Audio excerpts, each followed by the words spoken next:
I switched to Sony because Sony is listening to its customers. Sony is making the adjustments and taking the right steps in the direction of really creating hybrid cameras. Like Sony is really taking those next steps.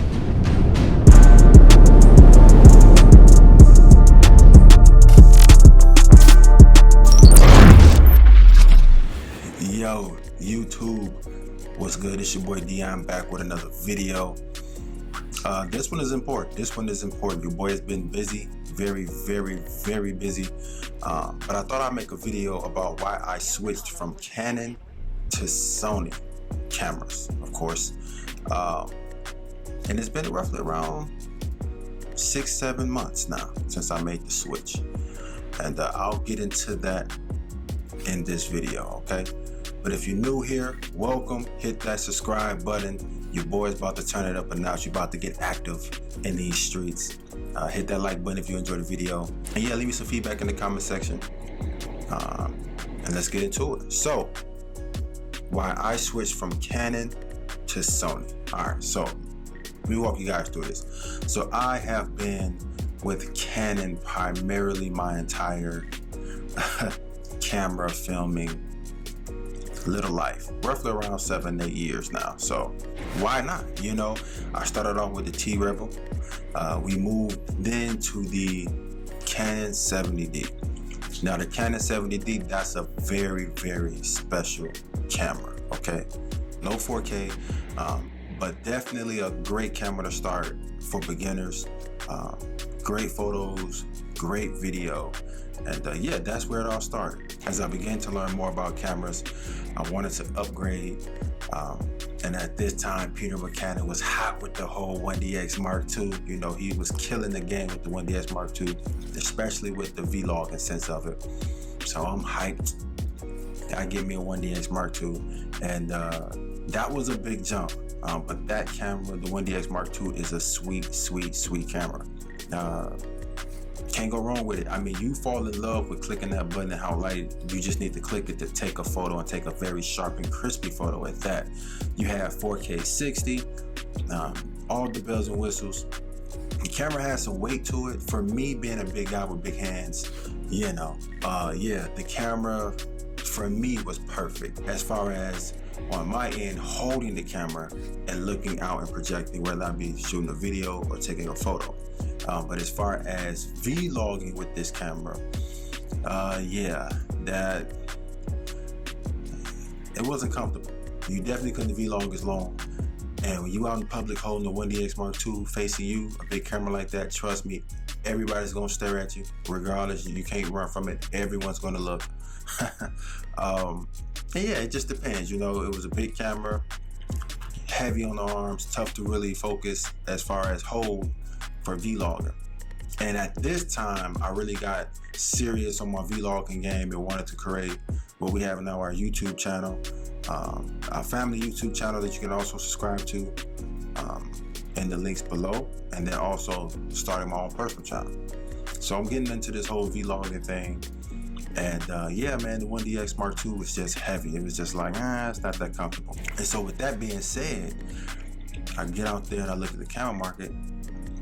And going on roughly, I want to say about 1 year, the EOS R was out.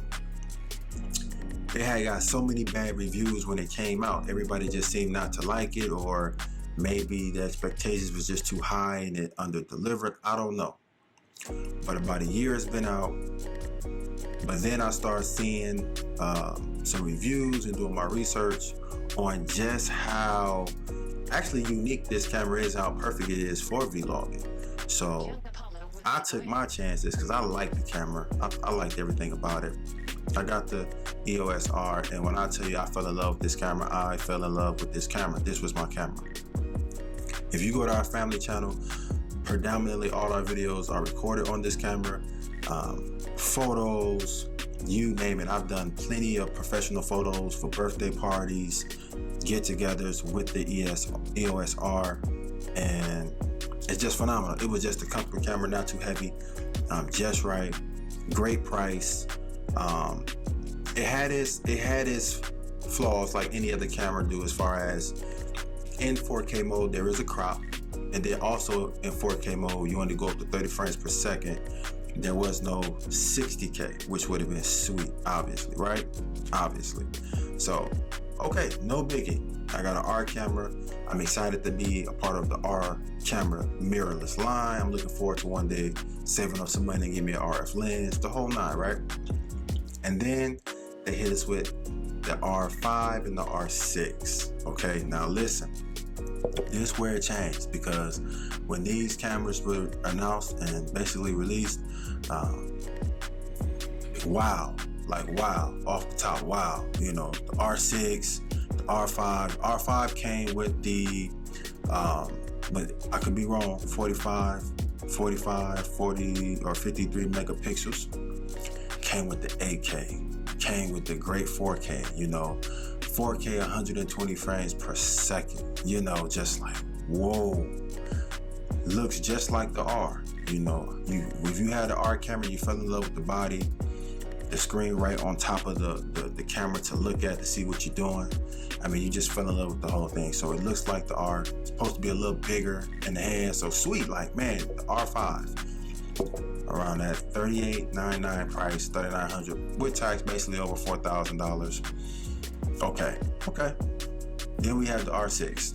The R6, 20 megapixels. I don't know why they did that, but 20 megapixels. We did get our 4K 60 frames per second.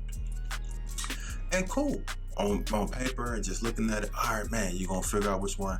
So I'm looking to do the R6. Okay, I'm gonna just jump into the R6. I think that's definitely where I want to be. But I will also, I put it like this: when I got more information, I kind of felt like I don't want the R6, because I'm like, I got an EOS R with 30 megapixels. Why am I getting the R6 with 20 megapixels, 10 megapixels less?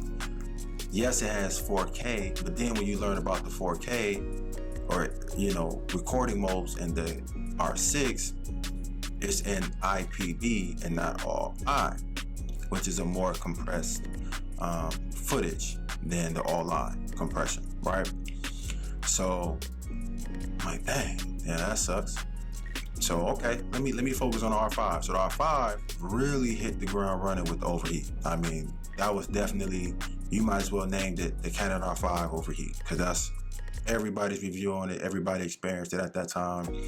And I'm like, okay, it overheat, but it does have, you know, 8K options. It does have, you know, great 4K options. It has around 45 megapixels or more for photos.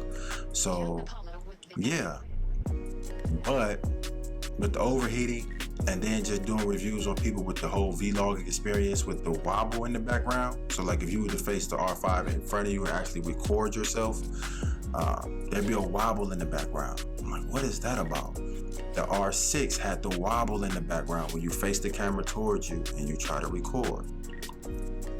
So having an EOS R camera, I just was not excited or looking forward to upgrading to neither the R5 or the R6. I had no desire to upgrade to them cameras, but I did want something that had a little more video specs, that was a little more consistent, and had some great photo options. But the R line, it just wasn't looking like that was the route. So I invested into a C200, and let me tell you, that camera's great. I love the C200. I love the C200. Video wise, you're going to get that 4K 12-bit RAW.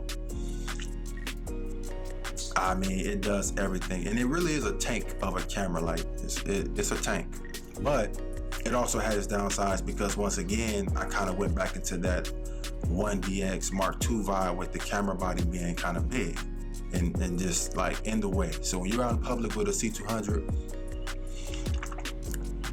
more people are going to look at you, more eyes, more people are going to think you're like some type of reporter or news something, where they feel like you're going to need permits, you know, hey, you can't do this, you can't. So it's just, it was a little too much on that end. And then also the process of taking that raw footage, getting it, you got to upload it into Raw, which is an app they have, C-RAW, I can't remember it exactly, but an app you have to upload the footage into, break it down.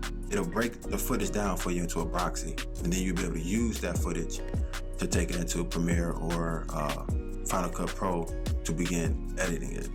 So it was a process just to get the footage into Final Cut Pro, just to start grading it, you know. And it's not the end of the world. It's not the end of the world, I promise you. But after a while, when you start doing a lot of projects or a lot of gigs or just a lot of things in general with your camera, you want the footage right away to kind of start uploading, that process can get pretty hideous and just tiring.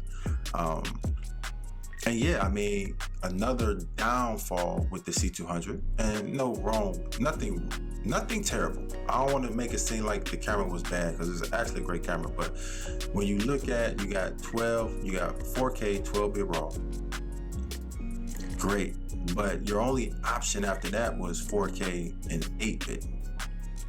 There was no in between, no 10-bit, no anything. So you went from a good 4K 12-bit, long process of getting the footage onto the computer, downloading it, getting it, this proxies and getting it ready to edit in Final Cut Pro.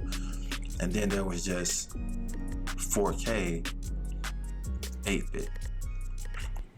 So that was tough. That was tough, because obviously you're going to want to record, you know, all your footage or any project that you're doing at the highest level and what the camera offers, which is the 4K 12-bit RAW. So, and also, I miss photos. I miss the hybrid camera, like the being able to take photos on the go, being able to record on the go. You know, I have a wife, 2 kids, so we do a lot of activities and a lot of things. And I also like to mix it up where I get some photos in and I also get some video in, right? So I'm like, all right, man, I gotta find something.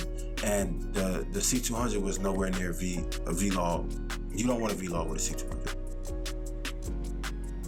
You don't want to do that, okay? So, all right, I need to find something else. All right, so thinking it over, Canon just really, the thing what bothered me the most about Canon is that Canon makes great cameras, but they always give and take. So they'll create a camera that can do the 4K 60 in the R6, but they take away megapixels. So instead of keeping the 30 megapixels or more from the R, they take away 10 megapixels, make it a 20 megapixels. And then they also give you 4K 60, but it's going to be in IPB and not all I. So it was just annoying with Canon and how they operate. I get it, but it's just, you know, sometimes you just want what you want and you just want it done right. And at this time, where they're dropping the R5 and R6, Sony's dropping and releasing the A7R3, the FX3, the A7, the Sony A1. So Sony is really bringing the competition. And I never really had a Sony camera. I never really thought about a Sony camera. I never really looked into one. So just Canon.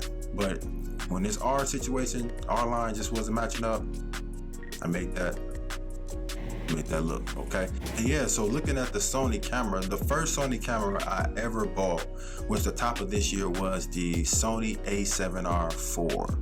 Man, when I tell you that there is a beautiful camera, that right there, man, that is, up until now, that was definitely the best camera. It had the 4K up to 30 frames per second, no 4K 60, but great video footage. You know, you can definitely shoot video and get good quality video from the camera. And then the photos, the 61 megapixels, you're getting excellent quality photos in the Sony A7r 4. Great hold, great feel in the hands. And then I got what I asked for, you know, the 61 megapixels. I never had a camera that high in megapixels. I saw some reviews and they spoke on the buffering times and things of that nature, but when you don't know, you don't know. So I actually bought the camera, loved it, but when I tell you going through photos, you take about 100 photos, that's kind of, it can be a nightmare in a sense.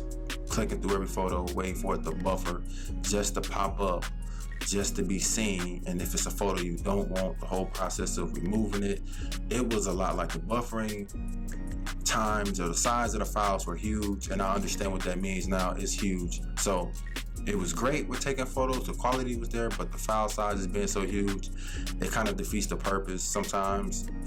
Doing major projects, weddings, birthdays, anything of that nature with that camera, it can get pretty intense. So if you're looking for something quick, something you can plug right into the computer and get going,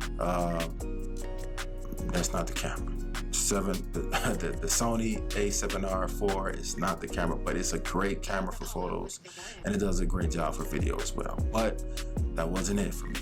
So I realized at this time, when I had that camera, how good of photos it took. I realized that I'm more into video than I am photos. And it's a lot of trial and error with these cameras. I'm telling you, like, it's a lot of trial and error sometimes. And for me, I realized that video was more of my lane, but I did want to take photos. And boom, the camera that I'm recording on now does both, and shockingly does both very, very, very, very well.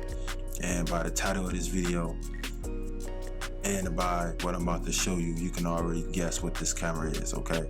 So, yes, the Sony FX3. This camera is clean, okay? I got it over the Sony A7R because of the XLR ports that came with it. I didn't want to hassle with trying to buy it or assuming I didn't need it, because when I had the C200, when I tell you I fell in love with XLR microphones, I'll never go back to a regular microphone on top of the cameras. Like, I won't do that. So yeah, XLRs for me, that's what it is moving forward with audio. So the Sony had the FX3 that came with the ports for it. So yeah, I mean, I got it. Now, I knew that I love video more than I loved photos, but it did take photos, or it does, should I say, take photos.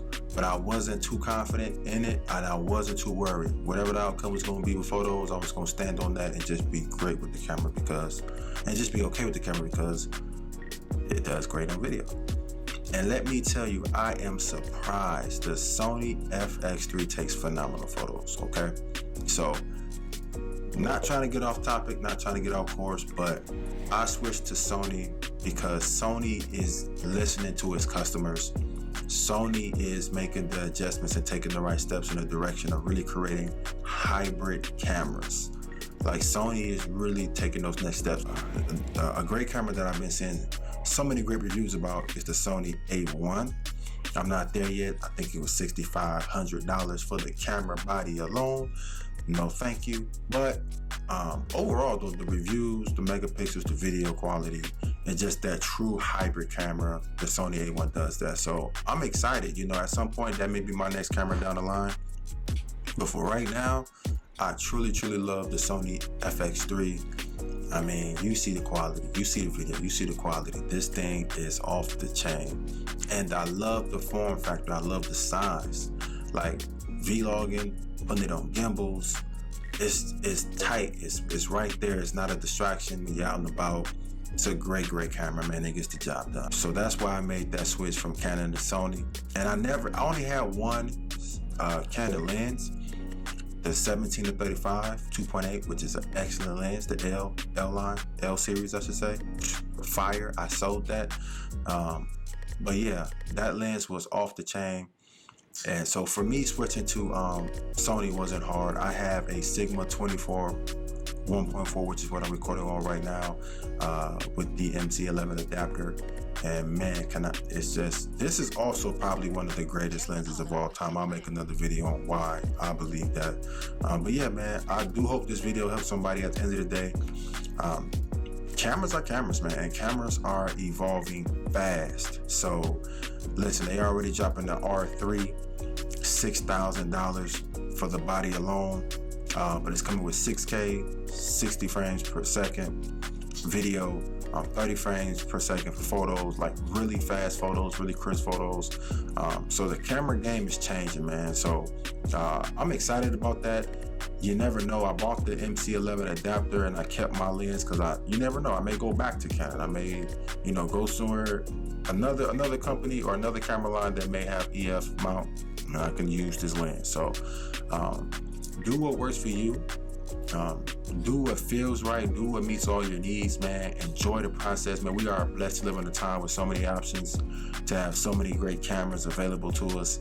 And yeah, man, you know, enjoy the journey. Go through your process. I had to go through my process. As you can see in this video, I have had multiple cameras, but I had to go through that process to get the one that's right for me. And this one is definitely the right one for me. So anyway, I'm gonna stop all this talking. Let you guys go and be great. I hope this video really helped somebody, man. If you enjoyed it, hit that like button. If you haven't already, hit that subscribe button. And yeah, man, leave your boys some feedback in the comment section, man. I'm bringing the heat. I got a few more videos I definitely want to do within the next month. So be on the lookout. Your boy busy in the personal life, you know what I'm saying? But I'm definitely make sure I'm more consistent on my YouTube game, because I want to help you guys, but I'm here to help the people, you dig? So with that being said, you guys be good, be blessed. I'm gone. And remember, only the strong survive. You dig?